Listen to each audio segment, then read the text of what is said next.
इस रिपोर्ट में हम बात करेंगे प्रशांत किशोर के बारे में। जी हां, बंगाल में विधानसभा चुनाव के दौरान एक इंटरव्यू के दौरान प्रशांत किशोर ये कहते हुए दिखे थे, जब उनसे यह सवाल किया गया था कि क्या टीएमसी की कोई अपनी विचारधारा नहीं है, तो इस पर जवाब देते हुए प्रशांत किशोर ने कहा कि टीएमसी कांग्रेस से निकली हुई पार्टी है, इसलिए उसकी विचारधारा भी कमोवेश वही है।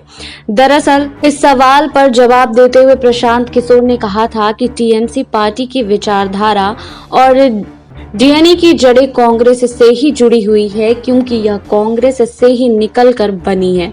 जो टीएमसी के लोग हैं उसमें से अधिकांश लोग कांग्रेस से निकलकर ही आए हैं, इसलिए यह कहना कि टीएमसी की कोई विचारधारा नहीं है, यह तो बहुत ही गलत होगा।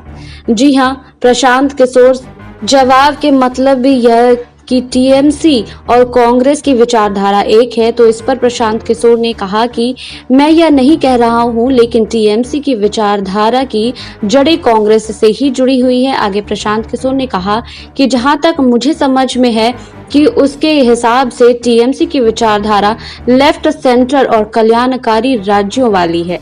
टीएमसी वाले माँ माटी मनुष्य की बातें करते हुए और उससे यही पता चलता है।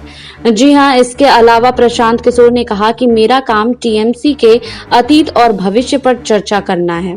साथ ही इस दौरान प्रशांत किशोर से यह भी पूछा गया था कि क्या आप आने वाले पंजाब विधानसभा चुनाव में कैप्टन अमरिंदर सिंह के लिए रणनीति नहीं बनाएंगे, तो प्रशांत किशोर ने कहा कि अभी कुछ भी कहना ठीक नहीं है। मैं पंजाब सरकार में एक पद को स्वीकार जरूर किया है और वह लोगों की नजरों में है। उस पद को स्वीकार करने के पीछे मकसद यही है कि जो पिछले पंजाब चुनाव के दौरान कांग्रेस के द्वारा वादे किए गए थे उसको पूरा किया जा सके। आपको हमारी रिपोर्ट कैसी लगी हमें कमेंट बॉक्स में लिखिए। बाकी और खबरों के लिए जुड़े रहिए SPN 9 न्यूज के साथ।